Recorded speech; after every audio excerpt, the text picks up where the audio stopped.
કે મહેતાજીને ત્યાં આ શ્રાદ્ધ છે ને એટલે અમને હુકમ થયો છે કે તમારે મહેતા શું થાય કે અમારો શેઠ છે, લે હરિભજન કરે ને એને દેવતા હોય એને ઘરે નોકરી કરવાની ઈચ્છા થાય છે. આ હરિભજન એમ કે હા, એટલે તમે કે અમે આ બધું રસોઈ આ ગમતું નોતરું છે.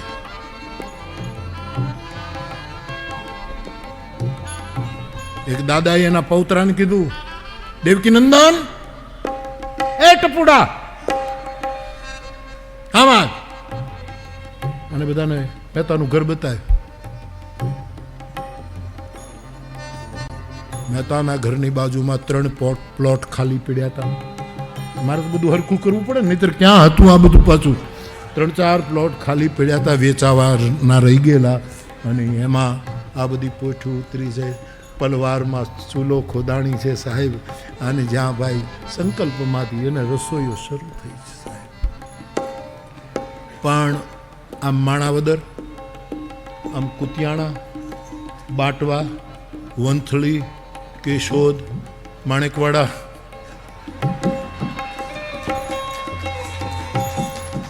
આ બાજુ બિલખા, બાપુ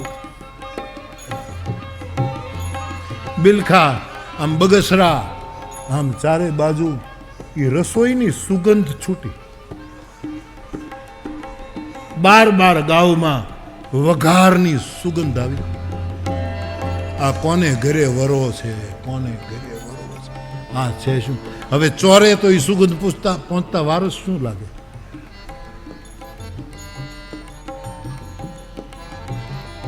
રસોઈઓ તૈયાર થવા લાગી છે બધી. આખો પંથક સુગંધથી ભરાઈ ગયો છે.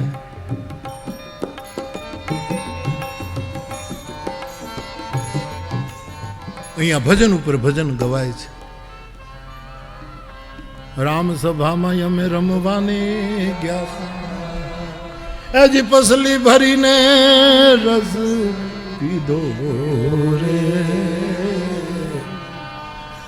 એક રામગીરી પૂરી થઈ, વળી પાછું આ પદ ઉપાડ્યું. આન વૈષ્ણવો ઝૂમે દુકાન ઉપર 12:30 વાગવા આવે, પણ અહીંયા કાંઈ સગવડ નહીં. અને અહીંયા ઠાકોરજી શિવના સંકેતથી તૈયાર થયા છે સાહેબ. ભાગોળે આવ્યા છે. અને વ્યાખ્યાનકાર લખે છે, આજ સેવક કારજ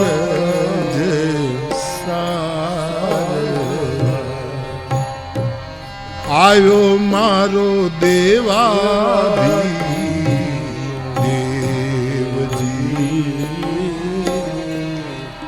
ભાગોળે રે આવી ભૂત,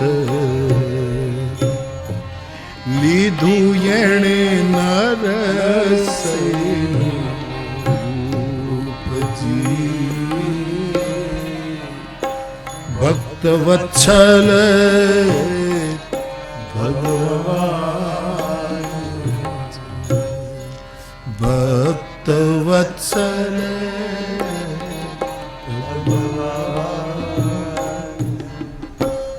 ઠાકોરજીએ નરસિંહ મહેતાનું રૂપ લીધું છે. એની ટોપી, એનું અંગરખું, તુલસીની માળા, હાથમાં તપેલી, એક હાથમાં કરતા, ઉઘાડા પગ છે. મહેતાજી આવ્યા. મહેતી તો આમે ગુસ્સામાં હતા. આટલું મોડું કરાય ભગવાનને? એમ તો કઈ બહુ ઊભા રહેવા જેવું નથી. કામ પૂરું કરીને નીકળી જવાય. કાંઈક તો સમયનું ભાન રાખો. મહેતીજી બોલે, તમે લઈ લો. અને આપણા કુલ ગોર જે છે એને તો કહી આવો કે આપણે ઘરે પહેલો પ્રસંગ છે એને કહેવું છે, તમે જાઓ જલ્દી, જલ્દી કરો. એ પોતે કહેવા જાય છે. એમાં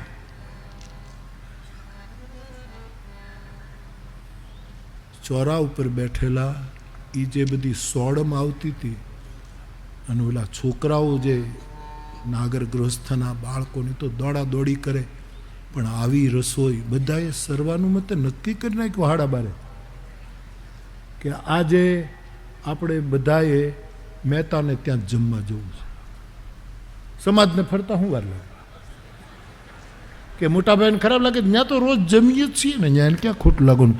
આજે પહેલી વાર અહીંયા છે, આપણે કાંઈ બીજો સ્વાર્થ નથી, પણ આપણે આટલું ન રાખવું જોઈએ. આપણામાં ભેદ હોય લે, બધા સિદ્ધાંતો ફરી ગયા. અને છોકરાઓને પેલા દાદાઓ કંઈક જરા છોકરાઓ આંટો તો મારો કે કોણ છે આટલું બધું. બે ત્રણ છોકરા કે પણ કે દાદા જે રસોઈ થાય છે અને માણસો સૌરાષ્ટ્રના નથી દેખાતા, આ દ્વારકા બાજુના લાગે છે, આ ક્યાંક ઈ પંથકના છે, કોઈ ઓળખાતા નથી, કોઈની, પણ જે રસોઈ બને છે એમ કે હા તો તું કામ કર, એક કામ કર. શું? તાર દાદીને કહે કે મેતીને મળે, કાંઈ કામકાજ હોય તો સારું લગાડો, જાઓ જાઓ જાઓ. કીધું કહું મારા દાદીને, પણ ઊભો રહે એને કહેજે કે આમ જરાક તૈયાર થઈને જાય. છોકરાએ કીધું, તૈયાર થઈને આમ જાય છે. ઠાકોરજી ઘી આપીને અહીંયા ઊભા છે.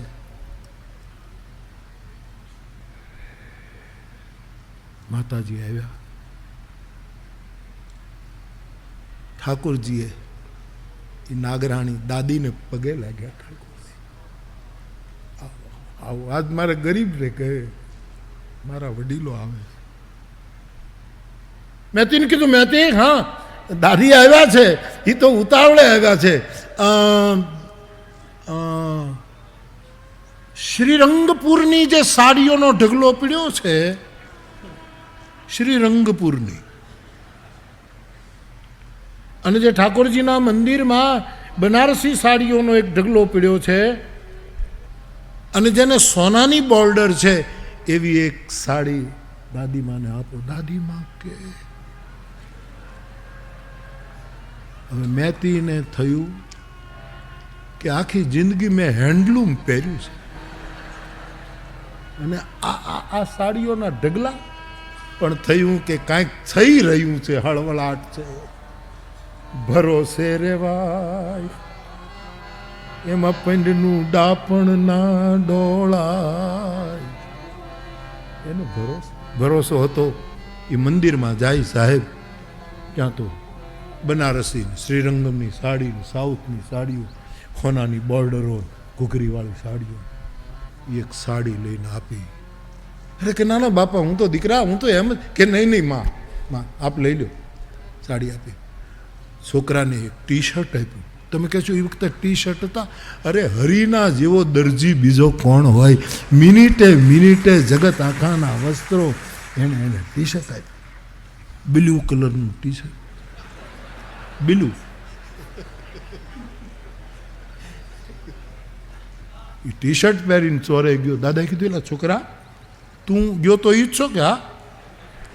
ટી શર્ટ કે મારી દાદીને તો સોનાની બોર્ડર વાળી સાડી. હે? બધા નાગર દેવતાઓ હતા ઊભા થઈ ગયા.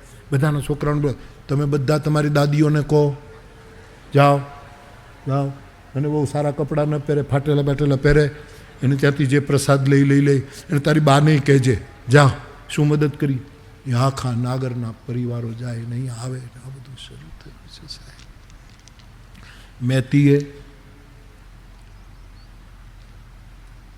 કીધું કે તમે ગોર બાપાને તો કહી આવો. ઠાકોરજીને એમ થયું કે હવે અહીંયા બહુ ઊભા રહેવા જેવું નથી, એટલે ગોર બાપાને કહેવા ગયા. એ નાગર કુળના, મહેતાના કુળના જે પુરોહિત હતા, એ માઢ મેળી હતી, નીચે દરવાજો, ઉપર મેળી, એમાં નાની એવી બારી, અને ત્યાં દાદા બે હાથમાં સૂડી અને પાન, બીડા, ચાંદીની ડાબી, ને એમાં ઇલાયચી, નાના નાના લવિંગ ને એ બધું, એમાં તજના ટુકડા, ઇલાયચી, ફોલેલી ઇલાયચી, આખી ઇલાયચી, લીલી ઇલાયચી, આમ કોઈમ્બતુરવાળી ઇલાયચી, આમ થોડીક શ્રીનગરવાળી ઇલાયચી, આમાં ખાને નાની એવી નિશાની કરેલી, આ અહીંની ઇલાયચી, આ અહીંની ઇલાયચી, આ બધું એ ડબ્બીઓમાંથી બાપો પાન ખાય. કુદરત હાટકેશ્વરની કૃપાથી શરીર બહુ સારું, અને ભાદ્રવાનો તાપ તપતો હતો. ખુલ્લા ડીલે દાદા બેઠા હતા, એક પિતાંબર ખભા ઉપર હતું, અને પાન ખાય છે. અને મહેતાજીના રૂપમાં ઠાકોરજી આવ્યા. એ આમ શેરીમાં દેખાડા. એલા છોકરા, નંદનંદન, એનો દીકરાનું નામ નંદનંદન. ખડકી બંધ કરી દે, ઓલો ભગત આવે છે. કોઈ દિવસ આજ સાંભળ્યું છે કે એને ઘરે શ્રાદ્ધ છે ને એટલે આપણે તો ગમે તે હોય, મોટા ભાઈને ત્યાં જ જવાનું હોય. આને કોઈ દિવસ કાંઈ એક દક્ષિણાનો કોડી એક પડખાવી છે? બારણું બંધ કર અને હાકલ દઈને હાંસી નાખી દે. નંદનંદને બે બારણાવાળી ખડકી હતી દાદાની, એક જરાક ઊંચું કર્યું ત્યાં જ હાકળ ફીટ થાય. આને બળિયો છોકરો હતો, એણે એક બાજુનું મારા ડાબા હાથે ને આમથી એ જે હાથે હોય એ આમ ઊંચું કર્યું, હાકળ દીધી, થોડીક ચીપટી આવી ગઈ, પણ નાખી દીધી હાંસી, અને છોકરો ઉયો. ઠાકોરજી સાંભળી ગયા કે બારણું બંધ કરાવે છે, પણ એના ઘરનું બારણું નથી, એના ભાગ્યનો દરવાજો બંધ કરે છે. અને નીચે આવીને એક કોઈ આમ સામાન્ય ઊભો ને હાથ ઊંચા કરીને ઠાકોરજી ઊભો છે કે દાદા અમારે ઘરે આજ શ્રાદ્ધ છે, આપ પધારશો ને બાપા, અમારે ઘરે ક્યારે પ્રસંગ? અરે પણ ત્યાં કોઈ દિવસ કાંઈ એક કાવડિયું પરખાવ્યું છે? અમારે તો મોટાને ત્યાં જ જવાનું હોય. પણ દાદા ગરીબને ત્યાં તમારે એવું રહેવા દે, તમને આવી ટેવ પડી ગઈ ગરીબાઈ ગાવાની. જાઓ, મારે તારું ગોરજ પણ નથી કરવું, હું તારો ગોરજ નથી. ઠાકોરજીએ કીધું તો મોઢે બોલેલું નહીં, એક ચિઠ્ઠીમાં લખી દો કે નરસૈયો મારો યજમાન નહીં અને હું એનો. એલા નંદન